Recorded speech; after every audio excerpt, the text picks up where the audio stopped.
দুই একটা টার্মিনাল ঘুরে আর এসি রুমে থেকে বোঝা যায় না যে বাজে ভাড়া কম নিচ্ছে বা বেশি নিচ্ছে। যদি সত্যতা যাচাই করতে যান তাহলে সাধারণ মানুষের মতো মাস্ক পরে রংপুর টার্মিনাল থেকে একবার ঘুরে যান। Dhaka to Rangpur, Rangpur to Dhaka. ভ্রমণ করার পরে বিভ্রান্তি দেন যে ভাড়া কম নিচ্ছে, সাধারণ জনগণ মেনে নেবে তা। এভাবে ভুল বিভ্রান্তি ছড়াবেন না।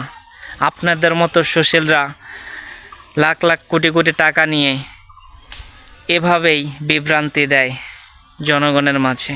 নির্ধারিত ভাড়া যেটি তার চেয়ে কম ভাড়ায় আমাদের পরিবহনগুলি যাত্রী নিত এবং নিচ্ছে। আগে হয়তো ধরেন নির্ধারিত ভাড়া ছিল 700 টাকা, অনেক সময় প্যাসেঞ্জার না পেলে 500 টাকাও তারা নিয়েছে।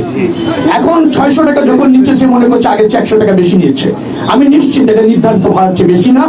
আগে